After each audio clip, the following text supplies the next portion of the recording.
Assalamualaikum warahmatullahi wabarakatuh.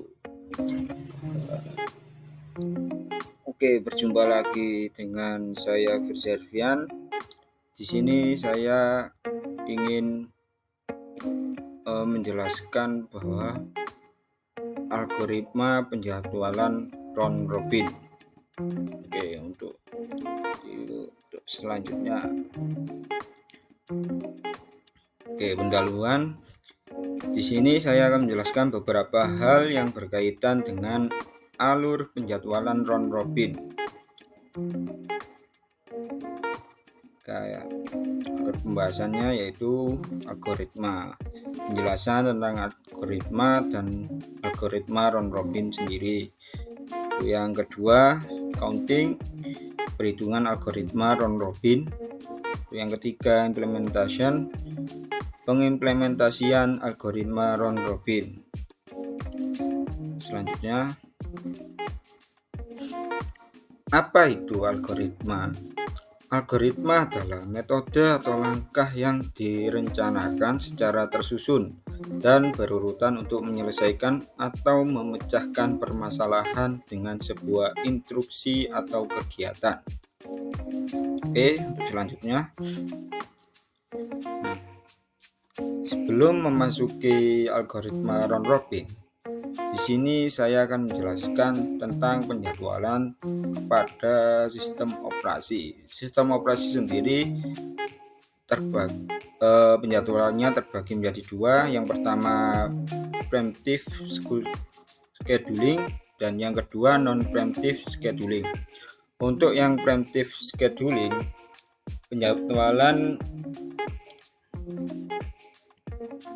untuk penjadwalan preemptive scheduling, proses dapat disela oleh proses lain sebelumnya selesainya dan harus dilanjutkan menunggu jatah waktu layanan pemroses tiba kembali pada proses itu. Proses yang disela berubah menjadi state ready. Penjadwalan preemptive scheduling berguna pada sistem yakni proses-proses yang perlu mendapat perhatian tanggapan pemroses secara tepat. Misalnya, pada sistem-sistem waktu menyala, kehilangan interupsi yaitu interupsi tidak segera dilayani dapat berakibat fatal. Pada sistem-sistem iteratif time sharing, penjadwalan preemptive scheduling penting agar dapat menjamin waktu tanggap yang memadai. Pemilihan proses yaitu layanan pemroses dari suatu proses beralih ke proses lain memerlukan overhead karena banyaknya tabel yang dikelola. Agar penjadwalan preemptif menjadi efektif, banyak proses harus berada di memori utama sehingga proses-proses tersebut dapat segera running begitu diperlukan. Nah, untuk algoritma penjadwalan proses preemptif terdapat banyak algoritma penjadwalan, baik algoritma non-preemptif maupun penjadwalan preemptif. Untuk yang preemptif sendiri, di sini ada round robin itu sendiri. Yang kedua, multiple feedback queues. Yang ketiga, sorted remaining first atau disingkat SRF. Dan yang keempat, Highest remaining next. Nah, untuk itu yang penjelasan terhadap penjadwalan non-preemptif. Begitu proses diberi jatah layanan pemroses, maka pemroses tidak dapat diambil alih oleh proses lain sampai proses itu selesai. Jadi non-preemptif juga disebut run to complete karena proses yang telah dijadwalkan akan dijalankan sampai selesainya atau proses tersebut meminta layanan masukan atau keluaran. Oke, untuk itu penjelasan terhadap preemptive scheduling dan non-preemptive scheduling kita sudahi saja. Kita lanjut pada step berikutnya. Nah, sekarang kita masuk pada apa itu algoritma round robin. Round robin merupakan salah satu algoritma penjadwalan proses paling sederhana pada sistem operasi algoritma. operasi. Algoritma penjadwalan round robin mengirimkan setiap permintaan yang masuk ke server setelahnya di dalam daftar tanpa prioritas atau dikenal dengan istilah cyclic executive. Nah, untuk gambar di samping ini adalah bentuk proses round robin terhadap sistem operasi. Ya, kita lanjut ke slide selanjutnya.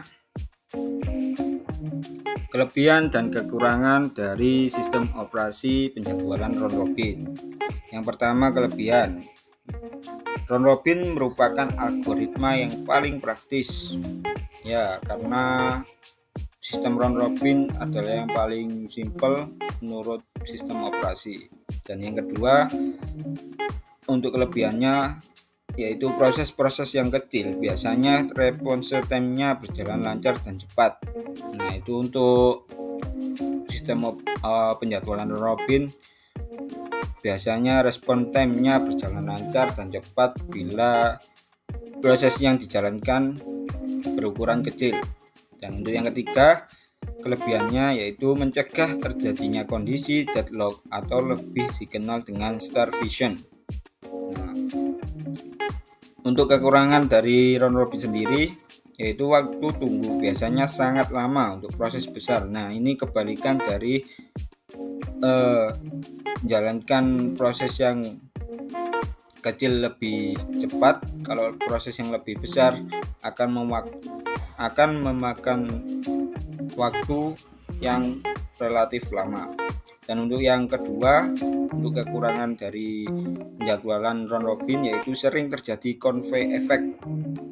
Ya. Dan untuk yang ketiga, jika tempatnya terlalu kecil, maka sebagian proses tidak bisa diselesaikan oleh satu waktu saja. Nah, untuk kelebihan dan kekurangan mungkin bisa dicari sendiri. Oke, untuk slide selanjutnya. Nah, ini untuk urutan kejadian dari proses round robin. Sebenarnya konsep dasar dari algoritma ini adalah dengan menggunakan team sharing.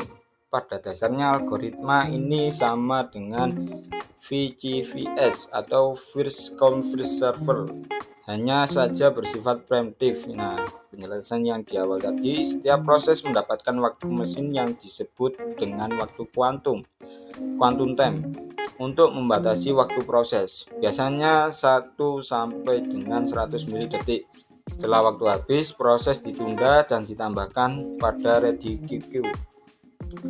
Jika suatu proses memiliki burst time atau lebih kecil dibandingkan waktu kuantum, maka proses tersebut akan melepaskan server jika telah selesai bekerja, sehingga server dapat segera digunakan oleh proses selanjutnya. Sebaliknya, jika suatu proses memiliki burst time yang lebih besar dibandingkan dengan waktu kuantum, maka proses tersebut akan dihentikan sementara jika sudah mencapai waktu kuantum dan selanjutnya mengantri kembali pada posisi ekor dan ready queue. Server kemudian menjalankan proses berikutnya. Nah, ini untuk urutan kejadiannya, jadi seperti itu. Untuk slide selanjutnya,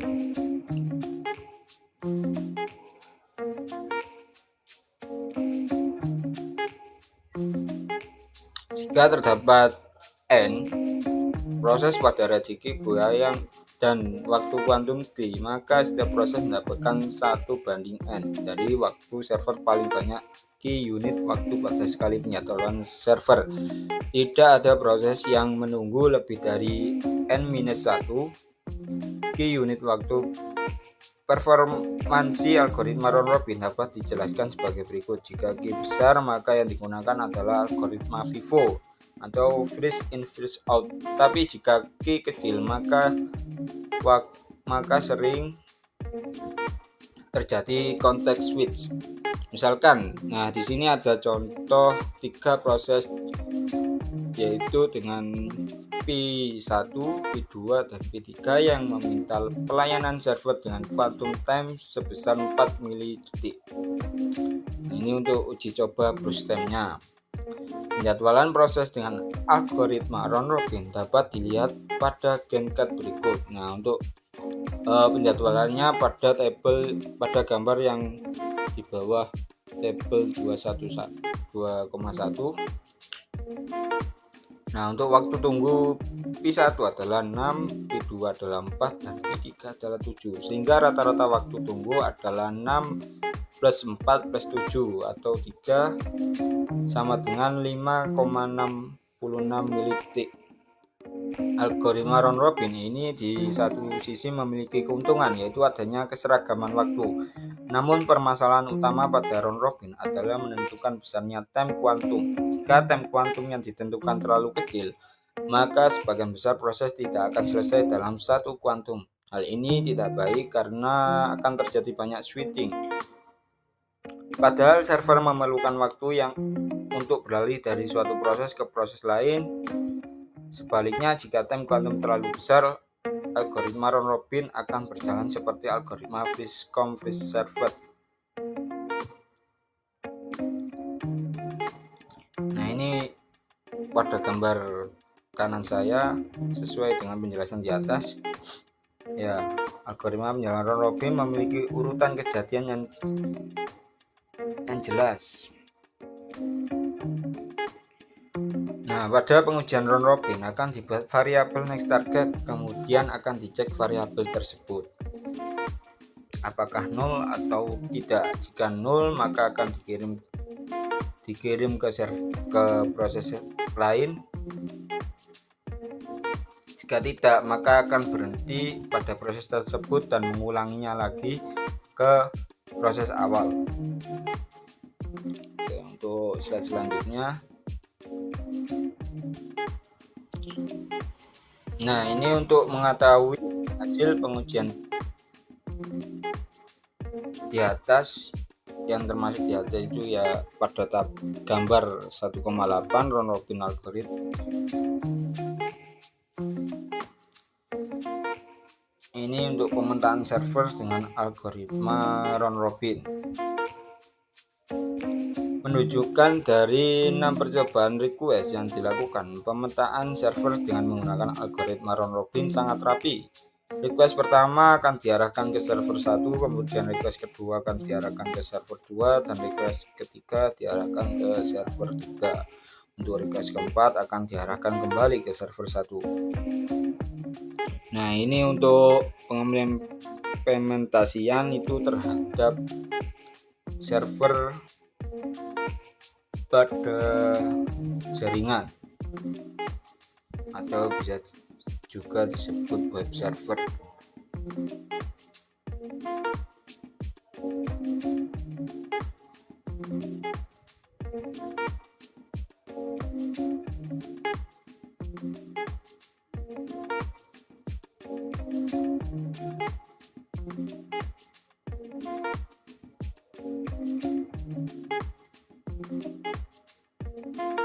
Berdasarkan adanya prioritas atau proses-proses, yaitu algoritma penjadwalan tanpa berprioritas. Algoritma penjadwalan berprioritas terdiri dari penjadwalan berprioritas statis, berprioritas dinamis, dan penjadwalan proses.